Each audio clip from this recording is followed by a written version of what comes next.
And we are going live. Yeah. Great.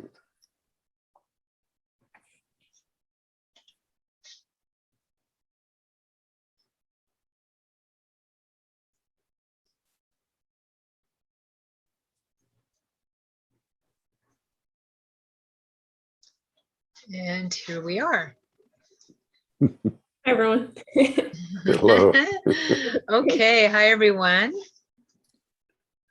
Thanks for being here. Let me fix my screen here so that I can see us in real time. It's a bit of a lag.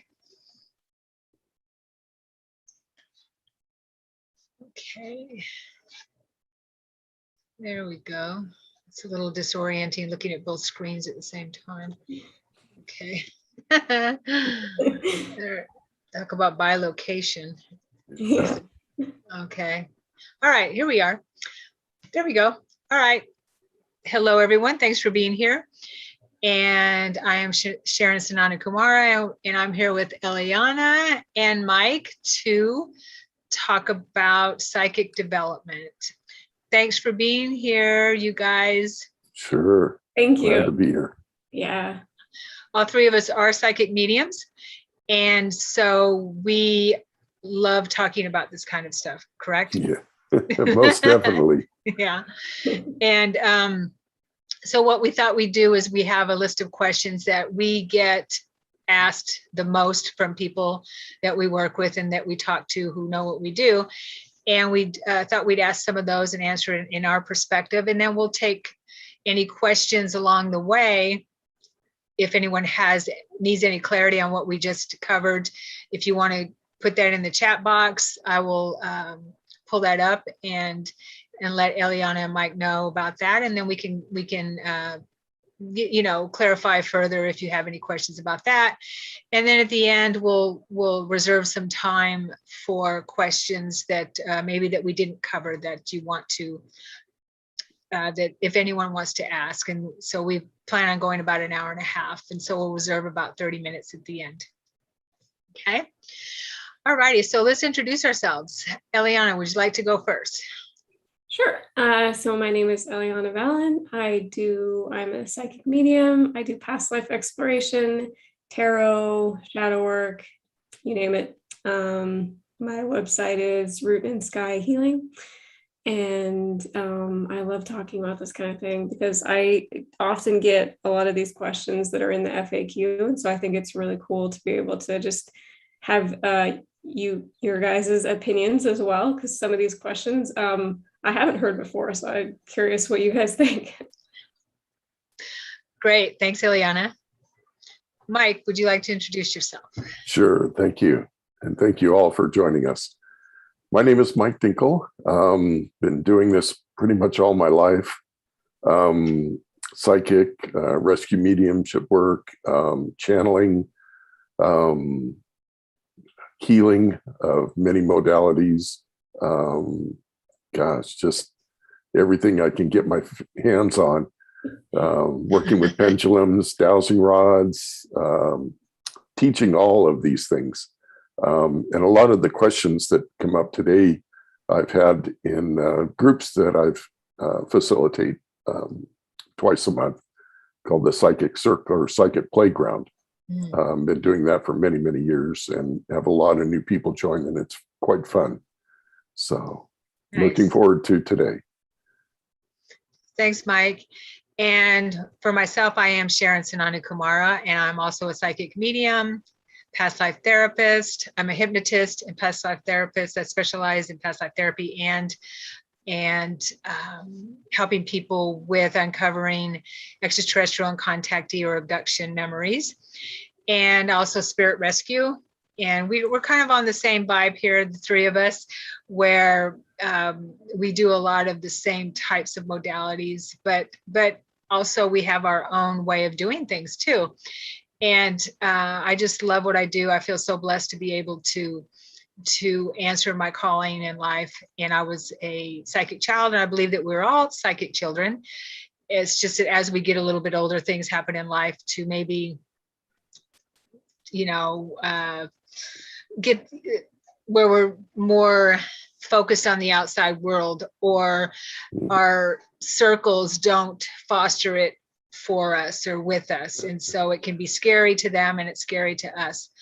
If you see dead people in your room and, that kind of thing, and you're having prophetic visions or dreams and things are happening, and you talk to your parents about it or your family about it, and they're like, oh, that's, especially being raised Catholic in my life anyway. Yeah. It's like, oh no. So it was something that wasn't fostered in me, but luckily things happened in my life that were able to bring that forward again later on in life. So there's a reason for everything. And again, I love what I do. Okay. Because we see, and I'm sure you both agree, we see how what we do helps so many people. Yes. And our goal, and I'm sure you would both agree, is to help everyone find their gifts and abilities within themselves, and whatever that is. And I believe that we all have the ability to go within and tap into our psychic abilities or intuitive abilities on a deeper level. Okay? Yes. Mhm. Yeah, because we have all the answers within us. So we're here to help with that. And let's move to our questions. Okay. Great. All right. So one question, let's see here. We all came up with some really great questions, so I'm just going to skip around. Can anyone develop these gifts, or do you need to have been born with a natural ability, inclination for being psychic or being a medium? Eliana, would you like to go first? Yes. So that was one of the ones that I get asked often. In my opinion, I think that you can be born a particularly sensitive person, sensitive to these kinds of things. And so it might be more natural. It might also make your life a little harder in the beginning because you need to develop boundaries.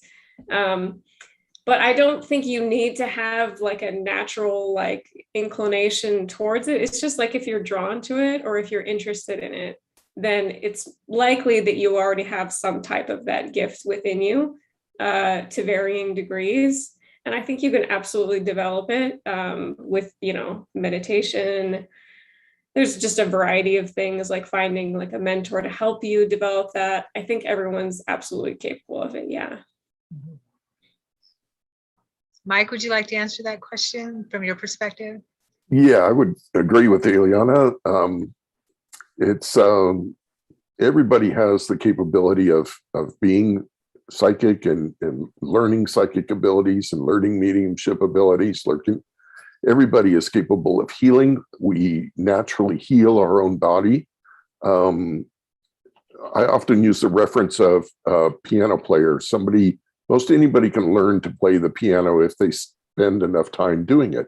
There are those that are born that are natural piano players, and they just sit down and hit those keys and beautiful music comes out. So it's the same way with psychic abilities. It's, there are those that are born and have done it in past lives, and there are those that are fairly new to it and maybe have only had it in one or two past lives. But we all have that possibility of doing it and being part of it and learning it. Everybody has an intuition and everybody is empathic in some way or another. Mm-hmm. Yeah, I totally agree with both of you. And I would just add a couple of things that come to mind is that I agree that we all have the abilities within us, the psychic abilities, and we all come into our world, like you said, Mike, into our lifetimes with niches. And so if we're, if we work more with our left brain type of thing, if we're a mathematician and things like that, that might not be what we would be tapping in. That won't be our niche tapping into, and a lot of people call it their gut feeling or something like that. Yeah. And, those are, psychic impressions, that type of thing. And I think a lot of men call it their gut feeling, right? So yeah. Yeah, I mean, that's intuition. That's you could call it psychic. And to me, Right. as you work on your intuition and work on, if you want to develop your psychic abilities, which is basically just tapping into into the unseen world, okay, then Right. then the better you can get at it, as you were saying. And it's just like everything else, the more we practice and the more we work with that muscle, the better we can trust it, the more we can trust it, and the more information we can bring through. So I think we are all born with these abilities. It's just a matter of honing into them and learning what to do and having tools, and finding our niche. Yes. Yeah, definitely. Okay, so let's see here. What is the difference between a psychic and a medium? Mike, would you like to take that question? Sure. Actually, there's many descriptions of it. Some people consider themselves a psychic medium. Some people are just a medium. They don't seem to think they have psychic abilities. And then there are psychics, which do, any number of things. So to tell the difference, if you're seeing or hearing voices or even smelling things that are related to people from the past, if you hear voices, see things, you have mediumship abilities. And it's sometimes very hard to convince people that they have that. It's because in the class that I do, they come to me and they say, well, I go to bed and all these energies or people are all around my bed and I don't know what to do about it. And I tell them, well, you have mediumship abilities. You just need to learn to work with them. And they say, oh, no, I'm not a medium. That's just ghosts. I say, well, they're coming to you for some reason. They want, And then there's the psychics who have worked with their intuition, their higher self, their guides, and use those abilities to channel information. Sometimes that information comes from those that have passed on, because your family members and friends that have passed away will sometimes want to help and transfer information to a psychic. So it's kind of a combination of everything. That's a really good question, and there's many answers to it. Right. Yeah. Eliana, what's your perspective on that? The difference between a psychic and a medium? Well, I think Mike really said it best. I would say, for me, I mean, you can make a distinction between the two and say, I just do mediumship work, or I just do psychic work, or you can say you do both. I think they're pretty blended. For me, I would say I lean a little bit more towards psychic than medium, if only because as a choice. Because I think that I've been to some really excellent mediums, and they channel super clear, and it's very clear that like that's their particular gift, is working with people who've passed on, and I do that too. But I think that it's really just whichever one calls to you more. They're really very similar. A medium is just, to me, somebody who works with people who have passed on, either to deliver messages to their living loved ones, or, maybe they're just working with you as a spiritual guide. I mean, a medium is kind of just meaning that you can talk to people who aren't in the physical body, which is kind of what a psychic does also. Like, I guess it's kind of it's a confusing, but it's a good question. Yes. Yeah. I don't know. What do you think, Sharon? Well, it's my understanding. This is my understanding. And there's all kinds, like you said, there's all kinds of ways to look at it. A psychic is someone who connects to information, like you were saying, connects to your records. You talk to a psychic about, I want to know my future, or I want to know about my career. I want to know about my relationship or something like that. So that's psychic information. Yes. And like you said, and a medium would be someone who talks to people directly to people, loved ones. It can also be spirit guides, angels, ascended masters, that kind of thing. Yeah. But any beings that come through that bring through messages. Okay.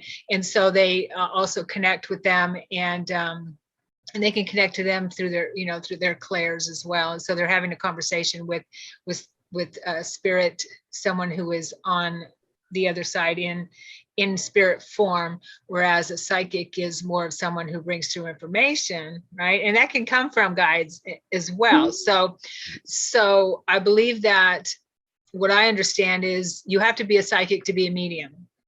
Okay. Yeah. Okay. I would agree. And so not all psychics are mediums or have the ability or even want to connect to the crossed over loved ones or crossed over beings, that type of thing. Right. They just want to, maybe like tarot readers or something like that. That's more psychic. Or card readers, that's more psychic. Okay. It doesn't mean that they can't be a medium, or they can't, or they don't have the ability. It's just that they're focusing on psychic information. And so that's my understanding, that you really can't be a medium without being a psychic, like you said, that there's they're both together. Yeah. And again, I think we all have the ability when we have someone in our family, whoever who's crossed over, who's transitioned, and we feel them around or we get messages from them. That's mediumship right there, as long as we pay attention to it and trust it. You are tapping into mediumship. And I think that was funny what you were saying, Mike, about someone asking you, well, what about all these ghosts surrounding me? Well, that's because you're a medium. And you're so I think people don't maybe understand the definition of medium, and it's someone who can see through the veil and connect to spirit beings. Yeah. I think it's also more common than what people would think, just like with what you were saying, like just receiving a message from like a passed on loved one, that's a mediumship kind of thing. So it's an event. Yes. Yeah. A mediumship event. Yes. Yeah. So like, I think a lot of people just do that and they might not even know that's what it is, like what you were saying, Mike. Yeah. Totally. Good question. Yeah, that's a good question that we get a lot. Yeah. Sometimes when I wake up, I can't move my body this isn't me, but this is the question. Sometimes when I wake up, I can't move my body for a few seconds or more. Why is that happening? So, Mike, that was your question. Would you like to answer that? Sure. So there's several reasons, but the one that I understand the best is that you haven't come back all the way into your body yet. Sometimes when you're asleep, well, quite often when you're asleep, your soul leaves the body and does multiple different things. And your guides will come in and replenish your body and get it ready for the next day. And sometimes you're startled in the middle of the night, or in the morning you wake up very quickly and your soul is not back in your body. And it takes a few seconds for that to happen.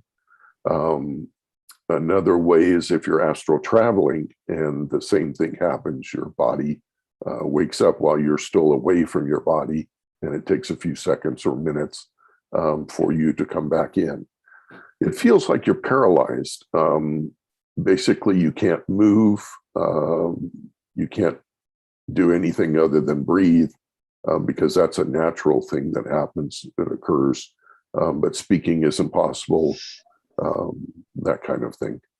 Mm-hmm. Yeah, that's called sleep paralysis. Yeah, totally. It's a natural phenomenon that we have when our consciousness during sleep, our consciousness leaves our body and then is coming back when we're off traveling and doing that kind of thing. And then as it's coming back, and I actually had a sleep paralysis event the other day, and I know what it is because I use it to astral travel. Oh. And I was yelling as loud as I could, and I saw someone in my room. And I was yelling, "Hey, hey," in my mind. And I was so upset because they couldn't hear me. And then I realized after I woke up that I was looking at what I could see who I thought was someone was my bookcase. No. And there was, yeah. And so it looked like in my, sleep paralysis state, I didn't have clear vision. I thought there was someone standing there. But yeah, that's sleep paralysis is something that's really scary if you do not know what's happening. Yeah. Yeah, Mhm. it really is. And that's a good question. Mhm. Yeah. Eliana, would you agree?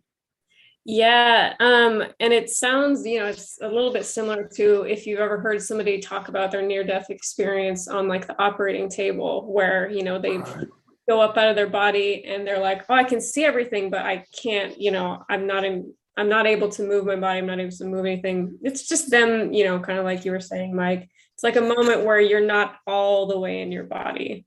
It hasn't happened to me like without my intending to, but I can imagine that if that just happened to you one day, that it would be kind of a very startling experience.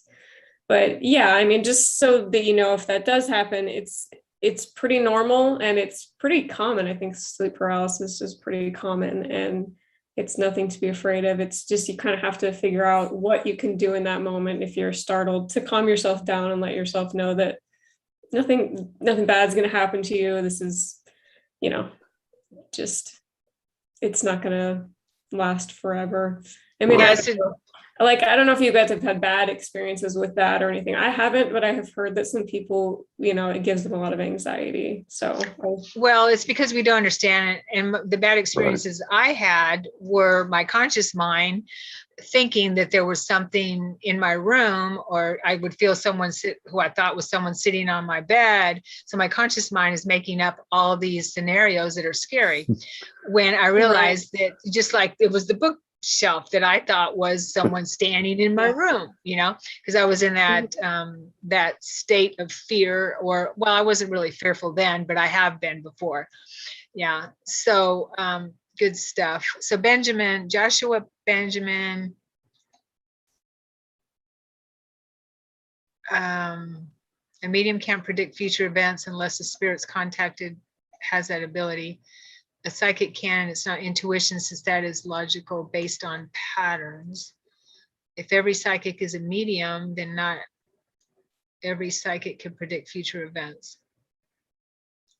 The dead yet returned don't all of a sudden know everything. People return whole, but the same way they left. Yeah, I mean, I agree with part of that totally, that I do believe that when you die, you don't all of a sudden know everything.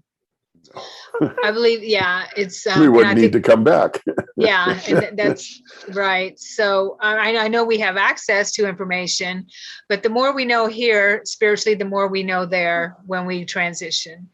And yeah, and so that's why it's so important for us to work on our spiritual progress and that type of thing. If every psychic is a medium, then not every psychic can predict the future events. Okay, well, I think that's semantics there. Do you guys have any comments on that? Well, I think when it comes to predictions, it's kind of like you can make a prediction, which is like one reality, one possibility, but it's so changeable. Like somebody can change their mind. It's just, I don't think it's completely possible to predict a future because there are so many different futures and there are so many things that influence it. So, I mean, that one I kind of think is sort of like a gray area because, if you went to get like a psychic reading and they told you XYZ is going to happen, you might then be like, oh, well, I'm going to not do that, so a new future is created and it gets very complex.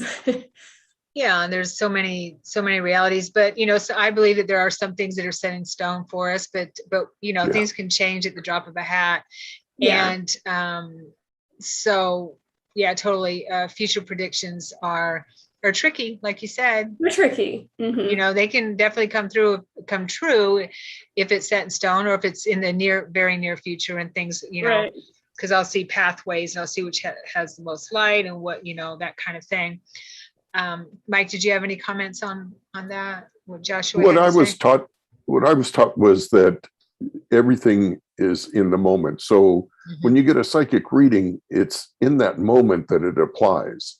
And Right. so if they give you a reading about the future, it's in that moment that future is what is predicted. Right. And I mean, tomorrow you may make a left turn instead of a right turn, and that would change everything. Yeah. Also, we have free will, so we can change things by making that right turn instead of a left. But it's some of the greatest psychics have predicted many things, and a lot have come true, and a lot did not, and they were looked at as, well, 25% of the time she's right or he's right, or 35 or 85% of the time. Well, everything changes, and that's where the subject of difference comes around. Yeah. Okay, let's go to another question then. Sure. Good stuff. What's the best way to connect to my guides or my guidance? Eliana, do you want to take that one?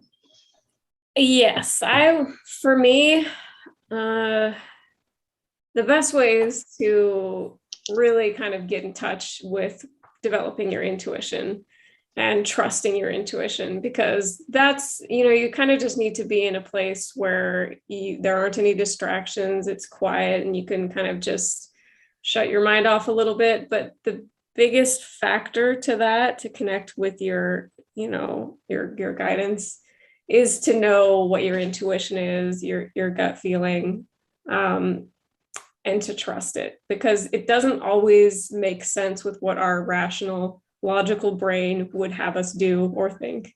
So like our brain would be like, no, you have to do this because your schedule is XYZ, you can't do that. And then you might have your intuition might be like, no, but I really feel that this is not good, or I feel that I want to do this other thing. And so it's kind of like this, tug of war. But the more familiar you are with your intuition, and the more you trust it, the easier all of that is. So yeah, that's what I would say about that. Mm-hmm. Yeah. Mike, what's your perspective on that? I would agree with that as well. It's your intuition is probably the easiest thing to start with, and start trusting it and listening to it. It's often the softer voice that tells you things, where your ego is very pronounced and very loud. But the more you develop that, the more you work with it and learn to trust it, because in my experience, it's never been wrong. And I've had others that say that same thing. Yeah. For me, the best way for me to actually connect to my guides and speak to them and have them speak to me was through free writing, or what's also called automatic writing.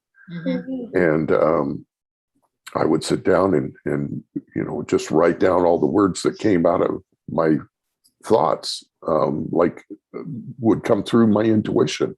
Mm-hmm. And it was amazing, some of the things that came through. I even wrote poetry one time, which I've never done. And that, when you see that, this is not for me. This has got to be from somebody else. So yeah, and some wonderful things came through. And Nice. Yeah. That's a great suggestion. Yeah, the automatic writing. That's a really good one. Yeah, I agree with both of you. When I first started working with my guides, the first thing they taught me was journaling and automatic writing, and and just letting it flow. That's the first thing they taught me. Mm-hmm. And also to, like you said, Eliana, to spend some time, you need to spend some time in reflection, and to be quiet and go within, that kind of thing. If you want to call it meditation, whatever you want to call it, but we have to slow ourselves down. And also our dream time. Our dreams are an excellent way for them to communicate with us, and just talking with them. What I've learned to do is just talk to them about anything. Just open up that line of communication. To me, it's like picking up the phone and making a phone call, right? And, getting them on the line. Hey, guides, whoever they are, it doesn't matter. You don't have to know them by name, and know that they're there, because we all have guides. We all have teachers, and we have beings that are helping us, or, or higher self as well, all of that. Whoever you want to talk to, whether it be God, our higher self, angels, whoever it is, just trust it, that energy is there, and talk to them and tell them about your day and ask them questions. And like you said, Mike, I love that. Guidance communicates normally in a very subtle way. And so we have to trust it, and trust that we'll get answers, and trust that we'll get intuitions and impressions and that kind of thing. And the more we trust it, the more our channel opens up, and we become more psychic, and we are more connected that way too. And then we're just amazed at how we're walking through our day, and things just start happening very quickly for us. And what we ask for answers for that morning, or show up in the afternoon or whatever, because our channel is clearer and wider, and then we become more psychic in that way. Another thing I was taught was to be grateful when those things come to you, when that intuition comes to you. Like I'm walking out to my car, I get into my car, I start my car, and then suddenly the word glasses comes up. Oh, I forgot my glasses.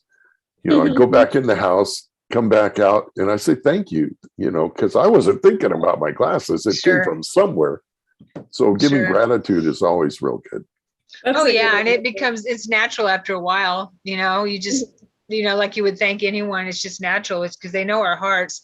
But I'm sure everyone here can probably attest to the fact that when we ignore those little nudges, we always regret it. Oh, yeah. Yep. Oh, yeah. Yeah, totally. Okay, so good stuff. All right, no questions about that. Let's see here. So here's a good question. If I open up this part of myself, developing your intuition, your gifts, your psychic abilities, what happens if I get overwhelmed? Will spirits just come to me all the time, trying to get my attention? Great question. Yeah, very good. Yeah. You want to go first with that one, Mike? Sure. So yeah, you can become overwhelmed. One of the things that happens, like for instance, back to the person that had all the spirits all around their bed. Yeah. I said, hey, you need to set up business hours. And of course they laugh, but really you do. You need to let them know that this is my time. I need to sleep right now. If I can't sleep, I'm not going to be able to help you. And when we would have our psychic playground meetings live, years ago, before COVID, we would have a lot of spirits show up and want to, pass on information and stuff. And I would tell them, look, this is the time for us to learn. And if we aren't able to learn, we're not going to be able to help you guys. So please stay outside. And what we'll do is we'll have a special time where we can get together, connect with you, and pass on the information you wish to pass on. But for right now, we need to have this class so everybody can learn. So setting up hours is important. Tuesday and Thursday from 2:30 to 5:30, you're open to help them. Now that's not 2:30 in the morning till 5:30 in the morning, but it really makes a difference. I started doing that, and you have to keep those hours or they're going to be on you, knocking on your noggin saying, hey. But yeah, you just set up business hours. Yeah, it can be overwhelming. And then one of you may talk about the dark night of the soul also. That's something that's overwhelming sometimes, but it's just another door opening. Yeah, totally. If I could answer to that, I agree, Mike, that boundaries is what I call it, what I was told or Yeah. taught or remembered, is just setting up boundaries like you would with anyone here. And you can talk to spirits, people on the other side, just like you would talk to anyone here. You wouldn't allow people, physical people in your bedroom in the middle of the night bothering you, you know? So, you know, tell them, look, hey, it's my sleep time.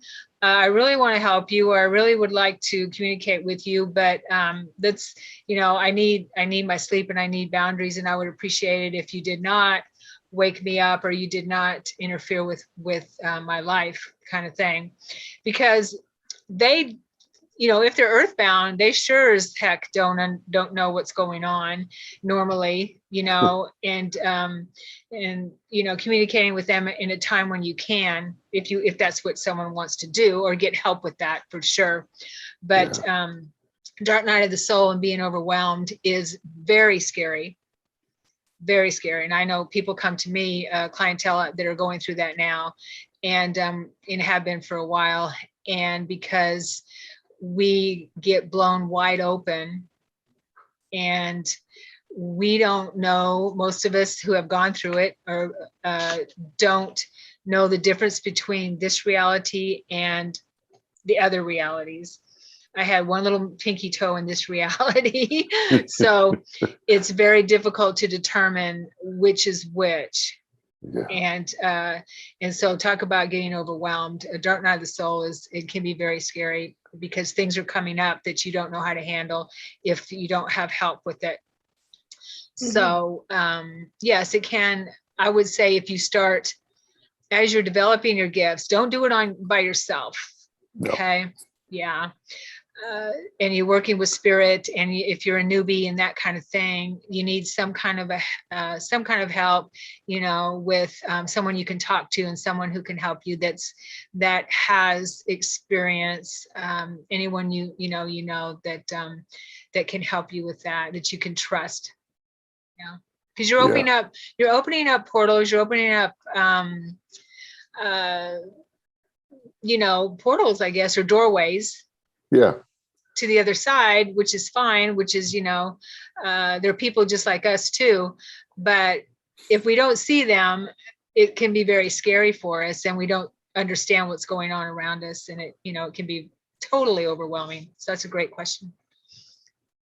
Eliana?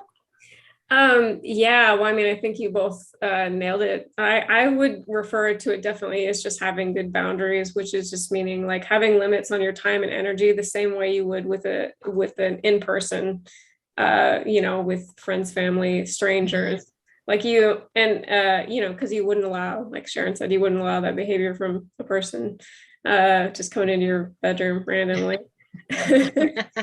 But yeah, I have noticed with setting up spiritual boundaries, personally, it's pretty, they get the message pretty quickly. I mean, especially if you're like, hey, I absolutely can't do this right now. I'm too tired. I'm busy. I'm preoccupied.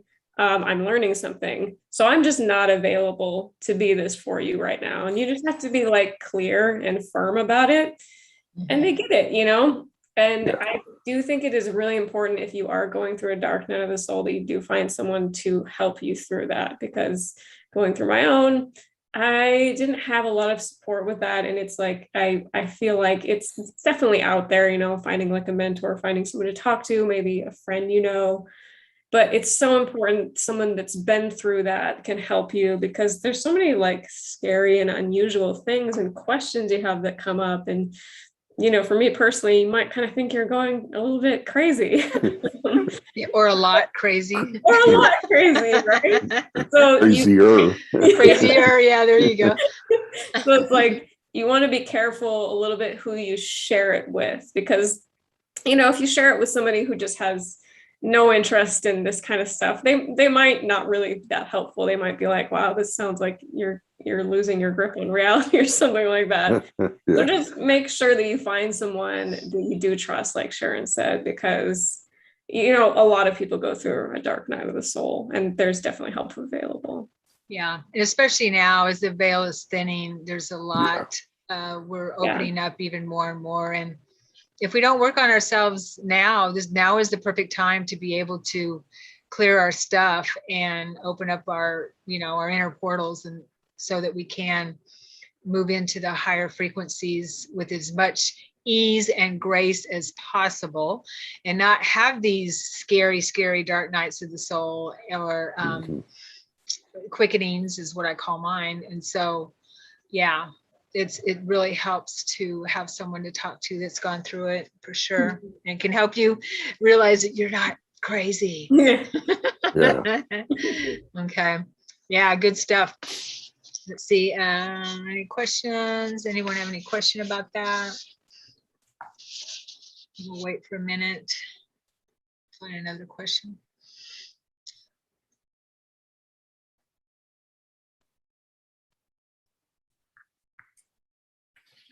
Okay.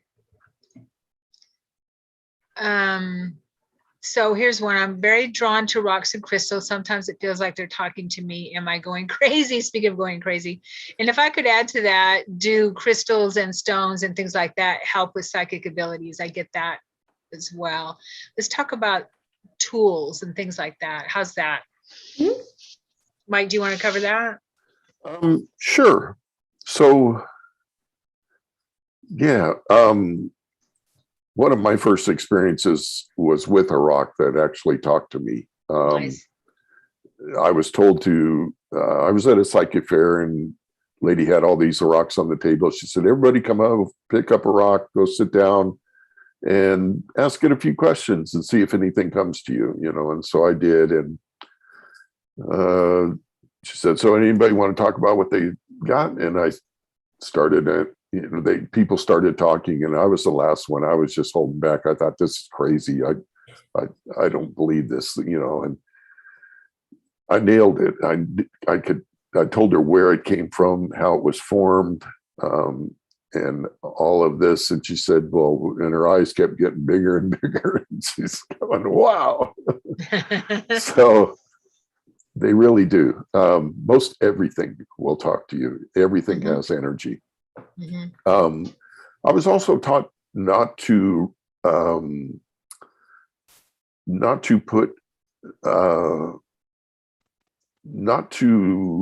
use them so much as tools, but things that will help you. In other words, if you're needing to do a healing on somebody and you don't have the stone that you always use, then can you still do a healing? Well, yes, you sure can. That stone is a tool, and it's something that will help you, but you're still able to do it. And a lot of people get to where they rely on things to be able to do things. And that's what I was taught not to do, is not to rely on things. But yeah, there's so many tools out there. I mean, there's the natural formed things. Gosh, anything you can imagine, pieces of wood, leaves, all the different crystals, all the different stones. There's really no limit to it. The drums, sound, all kinds of different vibrations, creating the sound yourself through your body. Gosh, the limit is endless of tools. Do they help? As long as if you believe they do, and you feel it in your heart that it does, it is. And there are really no limits to what you can do. The only limits are what you place on yourself. True. Eliana, do you want to address that question? Yeah, well, I work with rocks and crystals. They're alive, just like the trees, just like everything else in nature. And, just like the trees, they have messages. If you listen, they'll talk to you. Mm-hmm. It definitely doesn't mean you're going crazy. It just, there's a communication that happens between even just what you might think of as an inanimate object. You just listen, that they might have a message for you. I definitely agree with Mike when he was talking about how you don't want to rely on a tool so much that you think that it's the only thing that's, helping you to do these things. But there's so many different tools. It's just what you're drawn to. Like, I kind of think of tarot as like, it's a tool to get in touch with your intuition. But I mean, for me personally, it's not absolutely necessary. And if I like to not rely too heavily on any one tool, but I do think that it's helpful. I mean, I love crystals. I definitely feel like in some circumstances, certain crystals have helped me to heal, from emotional wounds and bring clarity. So I think that they're wonderful tools. And I mean, I'm just anything from nature, I really, really feel a strong connection to, and I resonate very strongly with. So that's why I really like rocks and crystals. And yeah. Mm-hmm. Yeah. Yes, good stuff. I agree that crystals, I believe that different crystals have different properties and different ways of helping us. That some can be amplifiers. I use some for amplifying energy, that type of thing.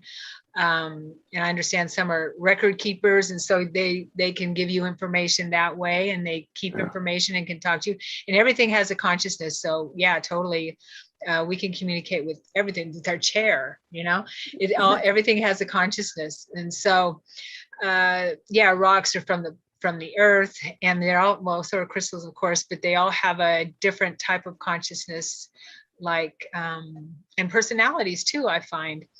When you work with them and you sit there and you communicate with them, and that we can use them for different things for healing. And it's, again, a tool.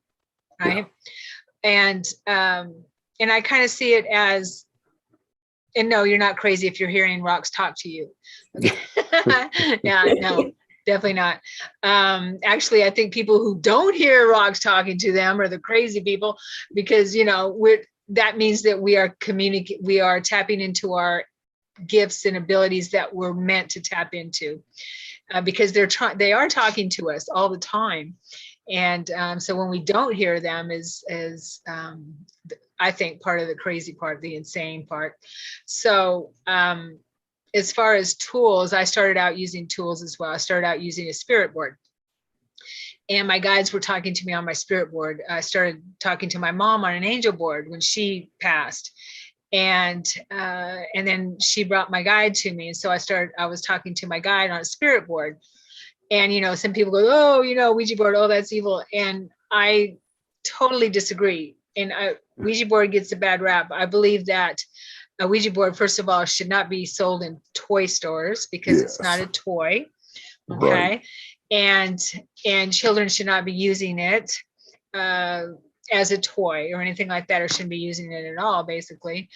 And so, because you're opening up a doorway to the other side with that. And so this is a tool that you can use, just like a lot of things are tools. And I have some really beautiful spirit boards, and I love them. I don't really use them that much anymore, but tools are really great to use as you're developing your abilities, like a pendulum. Or pendulum is really good and fun to use as well, and divining rods. Yeah. So tools are great, and just like anything else that you're practicing with, in life. But they all have a consciousness as well. I mean, I can go on and on about tools. There's just there's so many, like you said, Mike. There's so many we can use. Yeah. Okay. Great question. Let's see. Joshua had a comment here. A prophecy based upon what people will do changes once you tell people about it, unless it's astrology based, because those forces will act in that same way regardless of your knowing about it. Well, yeah, I can agree with that for sure. Yeah. Definitely. Astrology is don't know a lot about astrology, but I do understand that there are things that are set in stone with your chart. Yeah. Okay. Let's see, another question.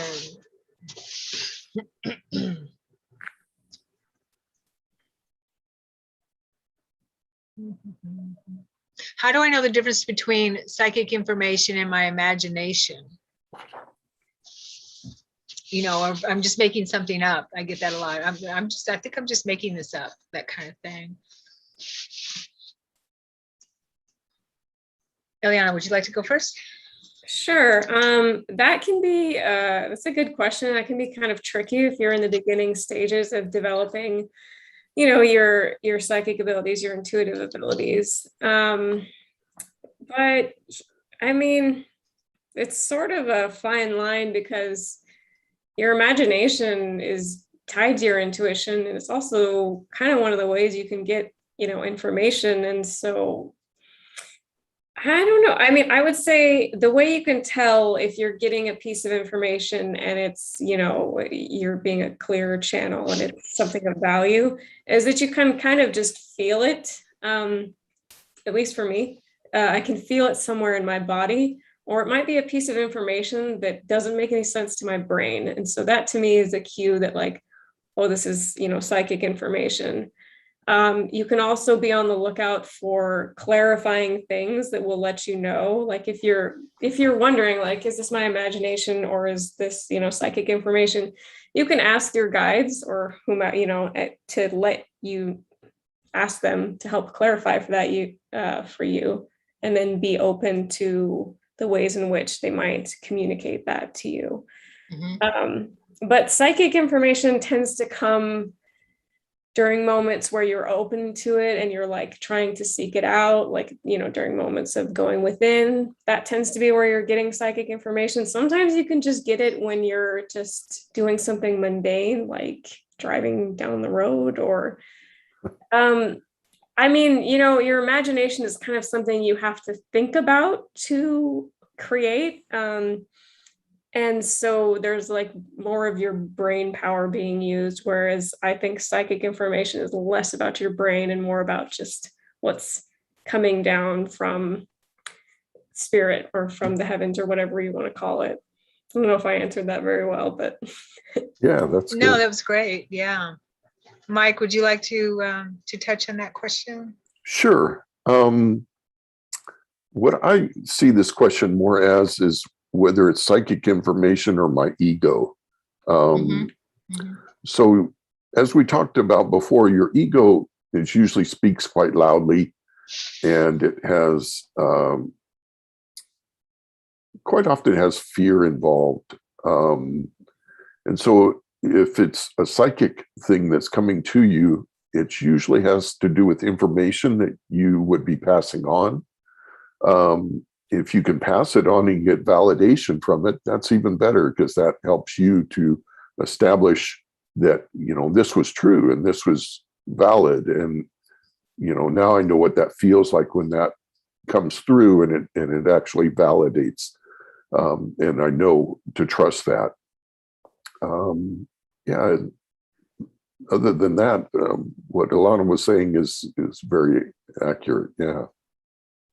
Yeah, I agree. When it, for me, what I've learned, and it takes experience too, as well. And I think it's really important. Liliana talked about too, is to have a open communication with your guides, your spirit guides, when you're, you know, using your abilities or your channeling information, that type of thing. And we're all channeling all the time anyway. So when you're channeling information in a psychic manner, that kind of thing, it's really important to have that open communication with your guides. And you can ask them, you know, is this, you know, help me with this, help me with discernment, that kind of thing. And then use your feelers. I use my body as a pendulum now. Okay. If I get information that is not in alignment with what is being intuited to me from the other side, I guess you could say, I feel kind of queasy and it just doesn't feel right. Right. Yeah. It's just not in alignment. But if it is in alignment, then it flows. And I feel it. Okay. I feel that it flows well. And sometimes I'll ask 3 times.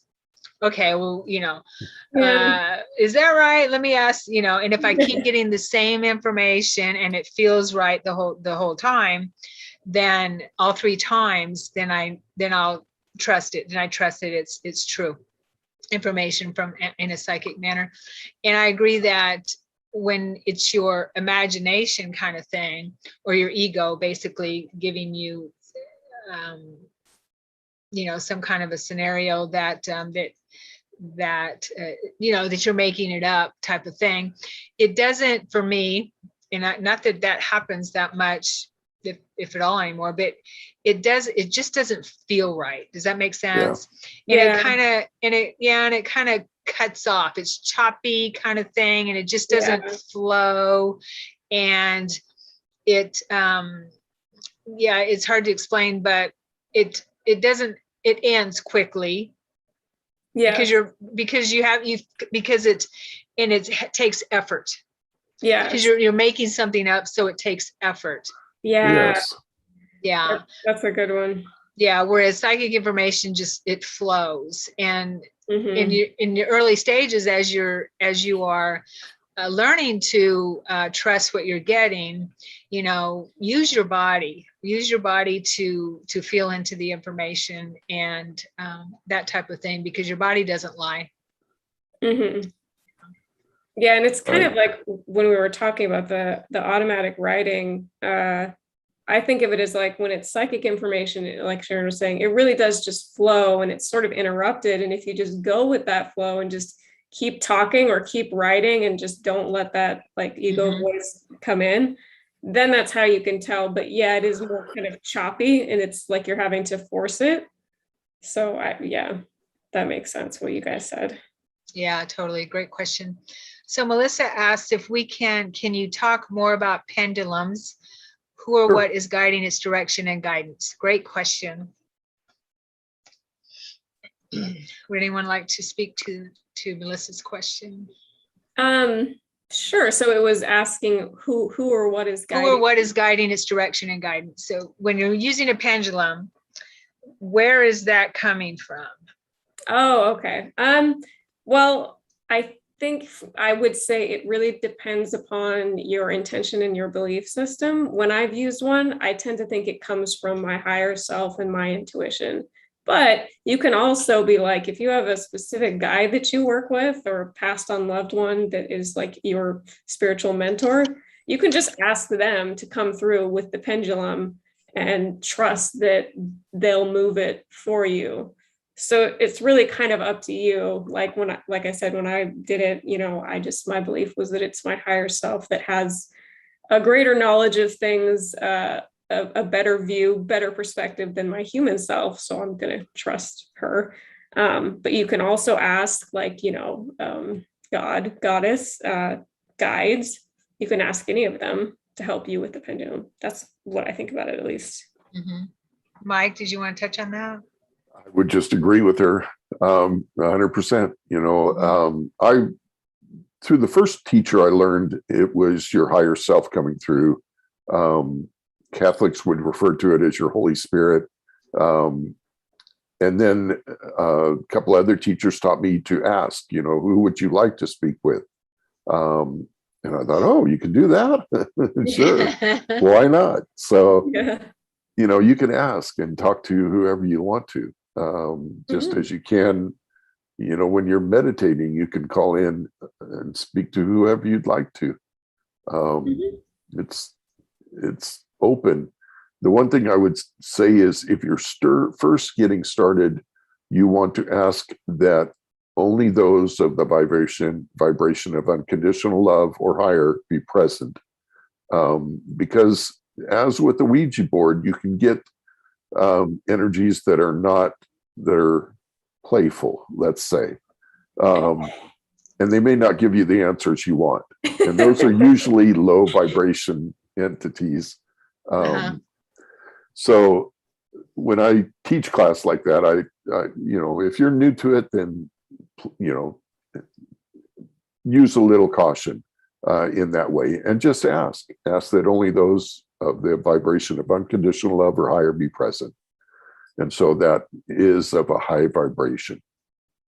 Yeah, it's always good. Thanks, Mike and Eliana. It's always good practice to when you're doing anything and tapping into the other side is to, say some kind of a blessing or prayer, and use that intention that if that's where you're working in those realms of using higher vibration entities only, working with those entities only. And when it comes to a pendulum, I agree that I've always had the intention of my higher self when I work with the pendulum, and that's who I feel it is. And I also feel that,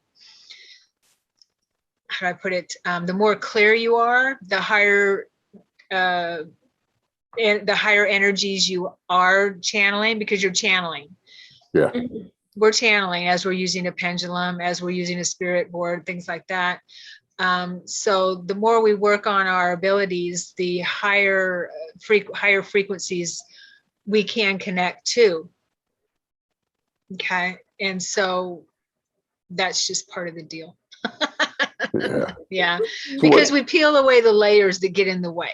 Yeah. Yeah. We might want to explain channeling, because there's so many different variations of it. Just for those that wish to know that. To me, information that's coming through you is channeling. And then there are those like Esther Hicks that channels an actual being that comes into their body and uses their body to speak through them. And I do that also. So there's anytime any information, to me, that's what channeling is when information comes through you that's obviously not yours, like poetry, then that's channeling. It's information flowing through you. Right. Yeah, I believe that we're channeling all the time because we are physical beings. We're running light through our body. We're God expressing in physical form, God's source, whatever you want to call it. And so we are. You're welcome, Melissa. She says thank you. And so we're always channeling. And like you said, Mike, channeling information or channeling another being. And I love channeling other beings, higher beings too, because it just feels so good because you're bringing in that light. And so, when we're in the zone, when in sports, we're channeling, that energy, that type of thing, as we're writing, as we're being creative, painting, any type of creative endeavor, we're channeling, cooking, anything that gives us joy, and that we're always channeling, no matter what it is, what frequency it is, we're channeling. So totally good stuff. Thank you, Melissa, for the question. And Will says hi, no particular question, but just to say hello, Sharon, hello to the panel. Hi. Hi. Thanks Hello, for being everyone. here. Hi, Will. Thanks. Okay, so let's see. We have about 25 minutes left. Where are some books that we would suggest that someone reads or can study for psychic development? Mike, would you like to answer that? Sure. The first one I got was Conversations with God with Neil Donald Walsh. I actually read some other books before that. One was, it just left my mind. It was written back in the 30s and 40s. It was more about bringing in what you desire. But the one with Neil Donald Walsh really connected with me. It helped me to see the possibilities of these spirits speaking through us, and to trust the information that I was getting. Because everything he was asking, he was getting answers to, and these answers are coming through him, and he's writing them down. And that's what I was just in the process of learning. And so I would write everything down that came to me. as you guys do with journaling. And it really helped. It also opened my eyes to, that there is higher vibration beings out there that want to work with us, and want to help us. Yeah. Nice. Eliana, do you have any suggestions? Well, for me, I would suggest any books that have to do with near-death experiences, or the Life Between Lives book. I forget who writes that. Those are just really like people that are documenting stories from people who've had near-death experiences, or people that have gone through past life therapy where they're put in a state of hypnosis and they're recalling their other lives. I find those to be really helpful because it gives you examples of these people's experiences, and then you can see like that it becomes more real and concrete when you hear other people's stories, and it just opens your mind to be like, there is much more out there than just my reality of what I can see and what's right here in front of me. So that helped me a lot to just to have a more expansive view of what happens after we die, and our belief systems. And I mean, those were the most, I'm not recalling the authors very well, so. Brian Weiss, is it? Brian Weiss. Yeah. And there was like a Newton was one. Yeah. Michael right. Newton. Michael Newton. Yes. Journey of Souls, Destiny of Souls. Yeah, it's kind of like good books. Yeah, Sharon, you recommended one in one of your classes, and I never remembered the name, but I really liked it. And it was like something. It was this guy that was, his whole thing was getting you to understand what happens after you die. Does this ring a bell, Sharon? I read so many books. I know, I wish I could remember the name. I really loved it, but I don't have it in front of me. Okay. Yeah.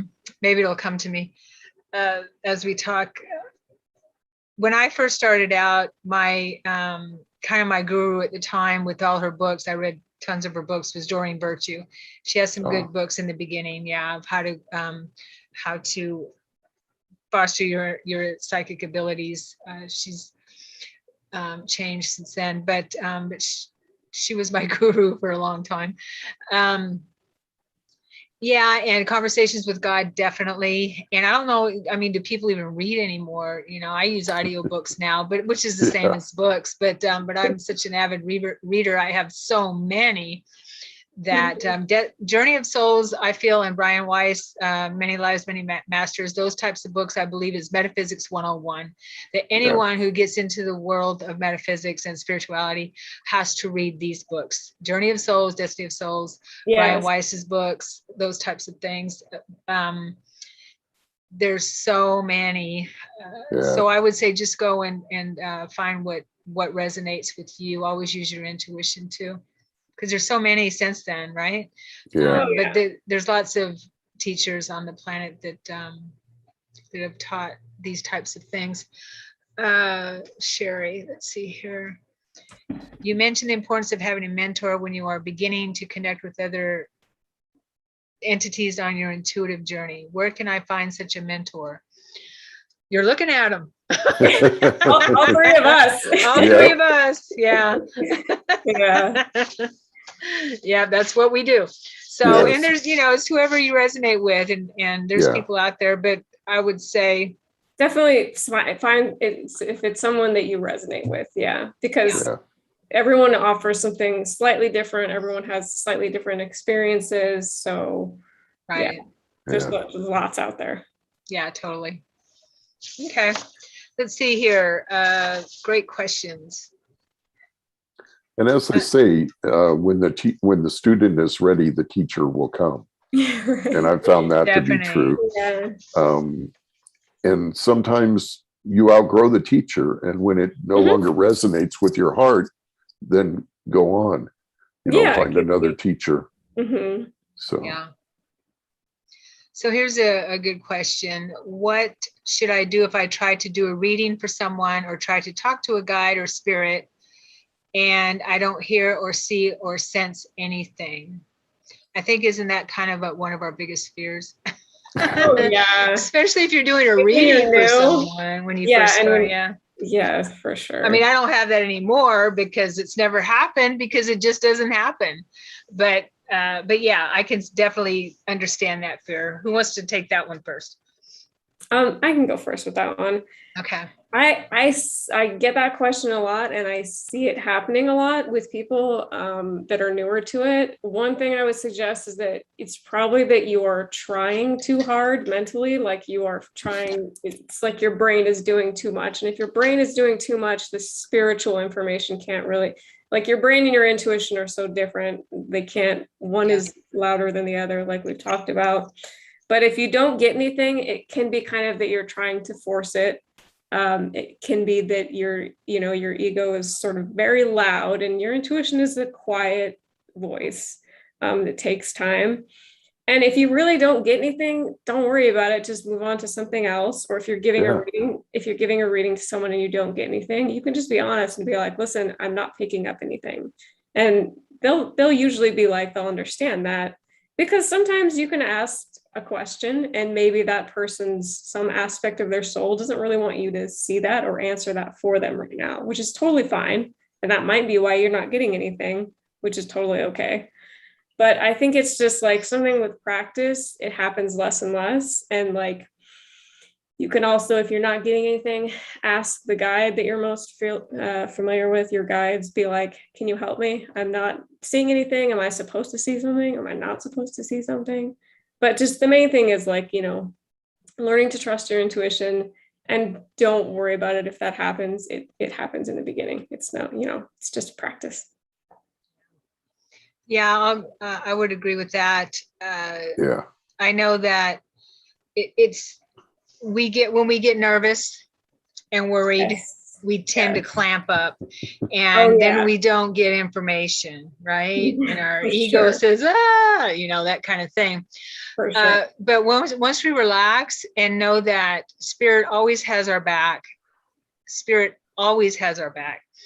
then, and they want to communicate, then things start to flow. And what I've learned is if you just grab onto some little thing, as you go, because you go within, and I find that when I'm teaching classes, a lot of times people will sit there and, I can just see the look on their face and their eyebrows are all puckered up, trying to get something.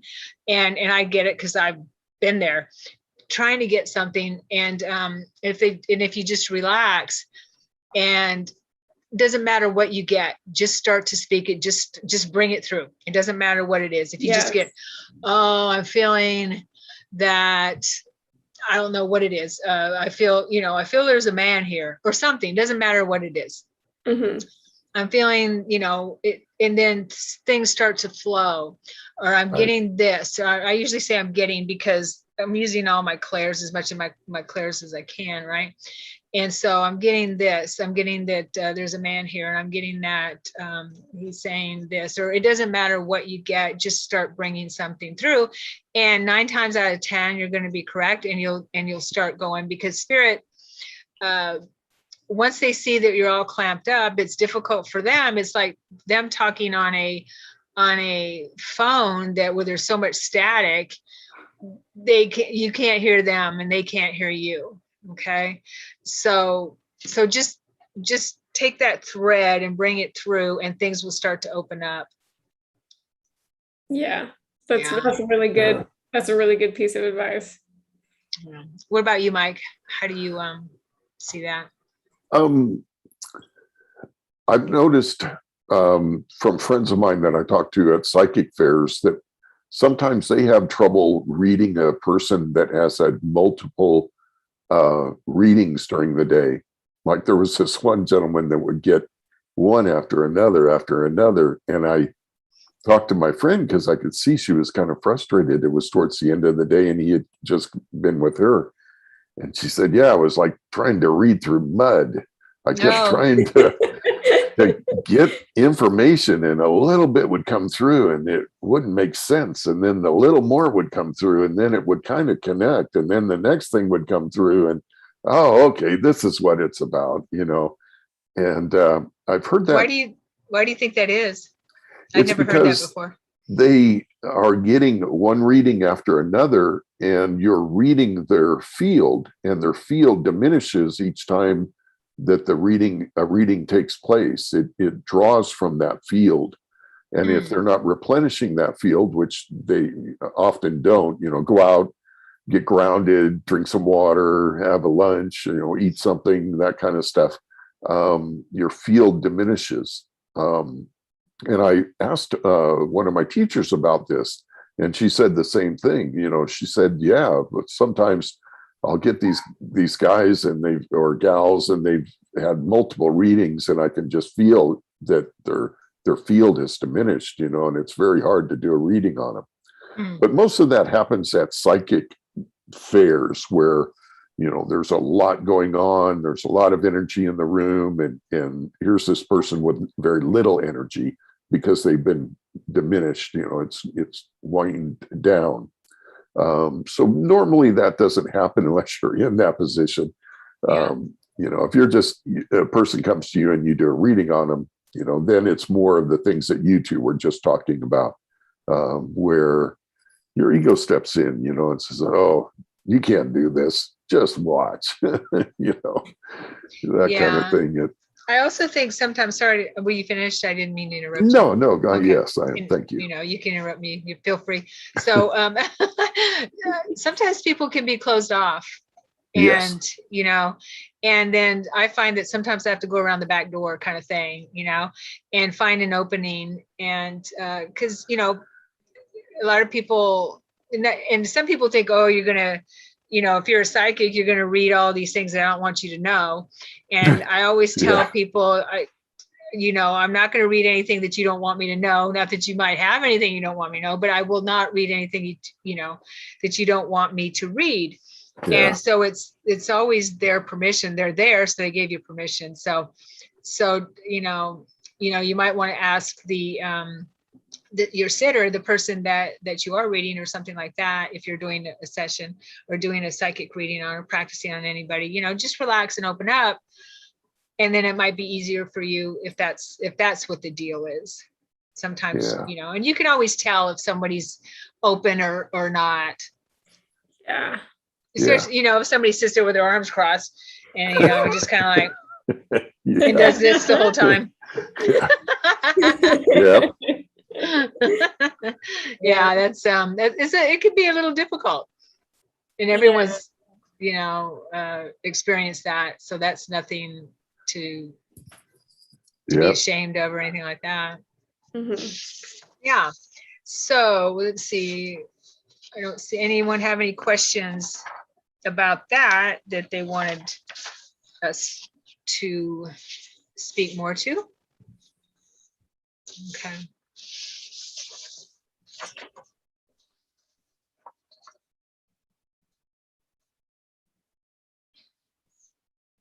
Let's see here.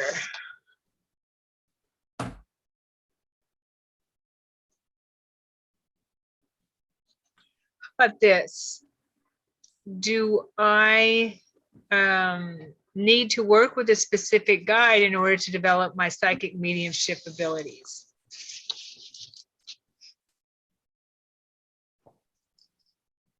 I can answer that one. Sure. It can be helpful. Especially if there's, depending upon your belief system, if there's a particular figure that you look up to as being a source of like wisdom or, expertise, or like I said, if you have like a departed loved one and they frequently, guide you in their own way, you can call upon them. I don't think you need to work with someone specific, but it really just depends upon you and who resonates with you, like whether that's a god, a goddess, a guide, a loved one. Yeah, it really just depends on you. Mm-hmm. Yeah. In my experience, I find that there are different guides that have different expertise. Mm-hmm. So you might have a guide who's working with you on your psychic abilities, on your intuitive abilities, or your mediumship abilities, and they will make themselves known to you because you have put it out there that this is what you want to work on. It's like going to school. Okay. When you you know, when we're learning here, we're learning there as well. People might, I'm sure you guys might have memory of being in classrooms on the other side in your dream time or something like that. And I know I do a lot. And so as we study here, we also study there. As we study there, we study here. So it's my experience that I worked with specific guides for that, because that was their expertise. What about you, Mike? Yeah, I would agree with you there. It just, different guides have different specialties, different things that they're knowledgeable about. And so calling on them will help build that in you and strengthen that in you.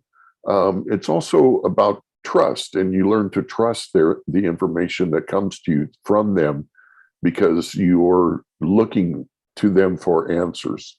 And it's a good thing.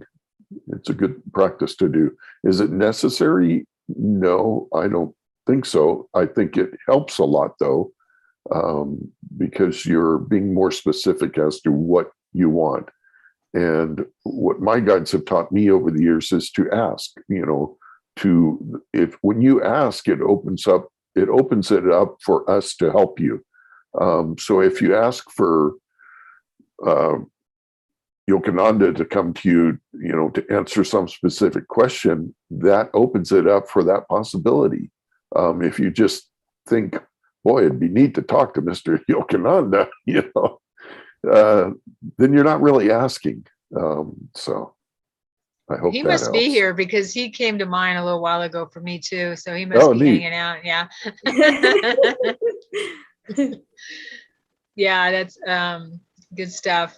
So let's see. I think Will has a question. A question did come to mind now. What do y'all do if you do to shut off your input if and when you want to, if you don't want psychic clairvoyant flow all the time at certain times? Good question. Yeah. Mhm. And then, go ahead, whoever wants to answer that, I'll go after. Well, so the question was, how do you shut it off, pretty much? Yeah. I find just being very grounded helps to do that naturally. So, go out in nature, smell, the trees, feel the air on your skin, do things that are physical, like exercise, cooking, gardening, tending to things in the physical tends to shift your focus out of the spiritual. Ethereal. Yeah. And also just have the intention, because if you're getting overwhelmed and you're getting too much information, it's totally okay to be like, you know what, I'm closing this off right now. Like right now, I just want to go on a walk. I just want to do the dishes. I just want to, I think it has a lot to do with your intention. Like, when we start to channel something, or when we're doing like a reading, we're putting forth the intention that, we're open for that. You can also put the intention out there that right now I'm closed and I don't want to receive any information. I just need to go about my life and my, daily things. I don't know if that answers it very well, but yeah. No, that sounds great. Yeah, Mike? Yeah, I think it's kind of like what we talked about earlier, putting up boundaries. I know when I was growing up, I had a hard time, especially my teenage years. And then I started turning to drugs and alcohol to numb it, to shut it off, because there was no internet or anybody to talk to. You could read books, but, unless they happen to mention how to do that, which most of them don't or didn't, for me anyway. So it was a matter of learning to create boundaries. Somebody, I read in a book somewhere, that's where they taught me how to set up business hours. And that was creating boundaries. It wasn't called that, but that helped me to establish that. And it's learning also to just relinquish that energy. Once you've done it a lot, you learn to just relinquish it, sort of turn it off, and let it go. And if things come to you, you just say, well, unfortunately, that person has left, or I can't pass that information on right now, but if at all possible, I will. Yeah. Yeah, I agree with everything there. I also would say that it depends, and I believe Eliana talked on that too, and is where you put your focus, right? And I'm to the point now where I can merge the two worlds and still get through my day, and that's part of my life now. Yeah. I'm a psychic medium and I'm a human being. And so the two worlds merge, and I just walk through my life where I'm getting messages from my guides all the time. I'm communicating or talking to them throughout my day. So it's just part of who I am and what I do. And so a question will come up in my mind and I'll ask, and there I'll get an answer. And so it's, after a while, you don't see it as separate. Yeah. Right now, if you're still at that point where spirit is coming in and bugging you all the time, I need to give a message to so and so and so and so, then yeah, that would be a time to to set boundaries and say, hey, I'm off the clock now, or something like that. And I'll get with you at 5 o'clock or 9 o'clock tomorrow morning. But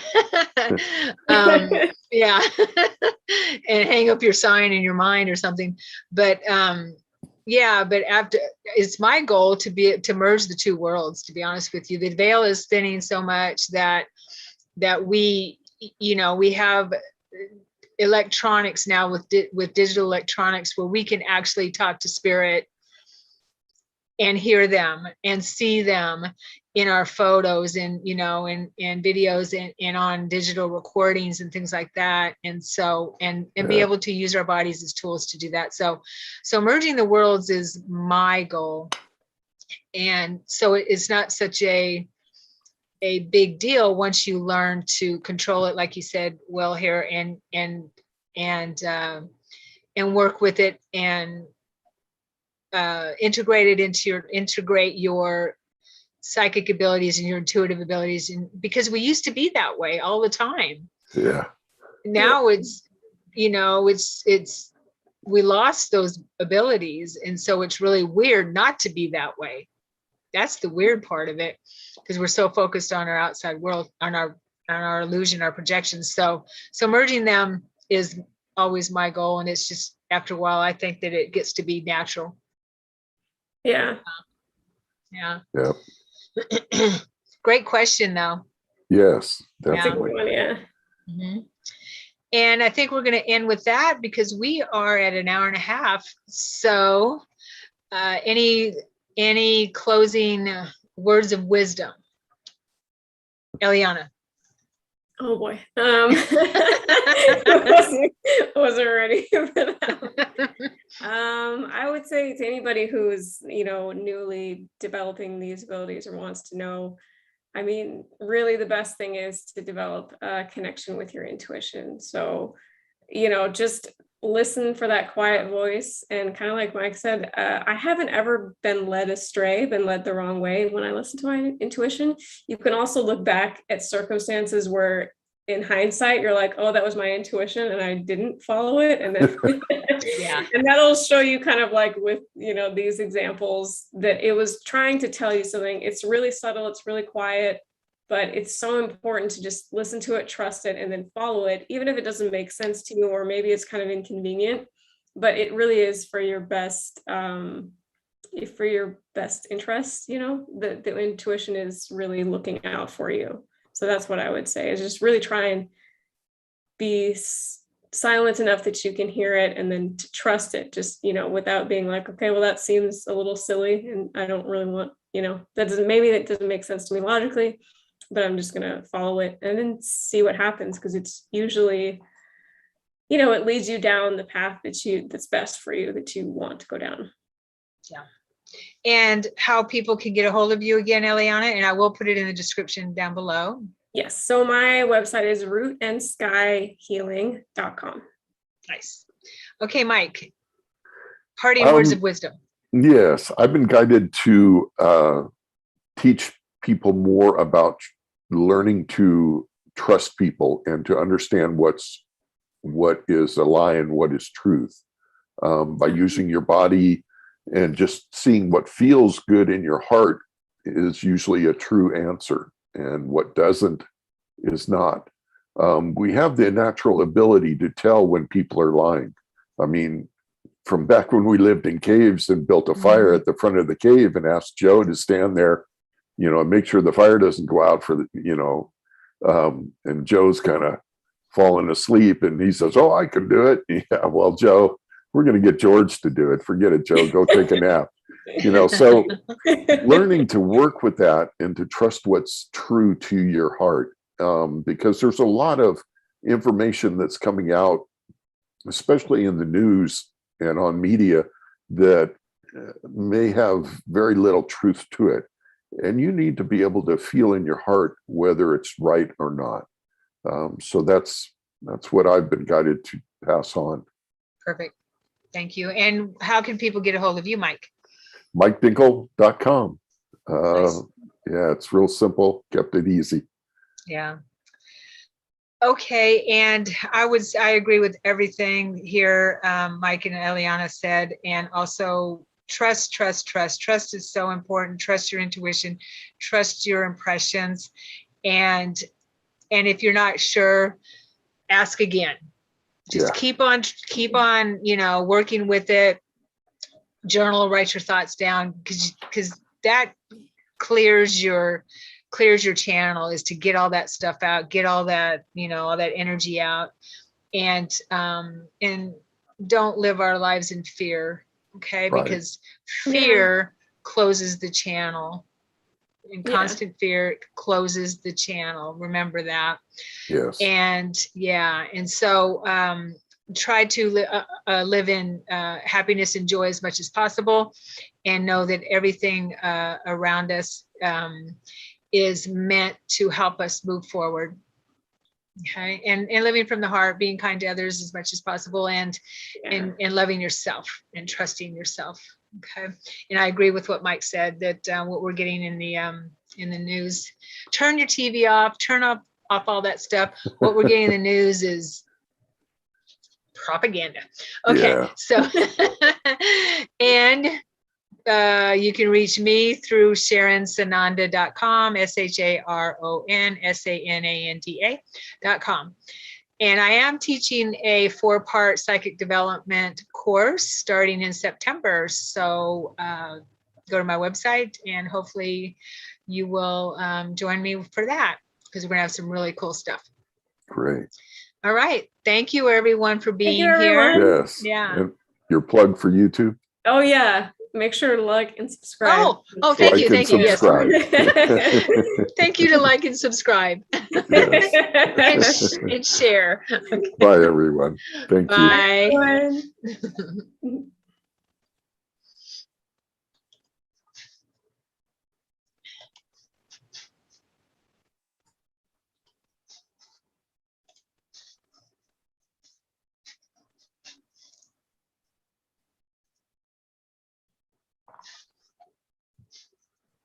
All right. Let me see here.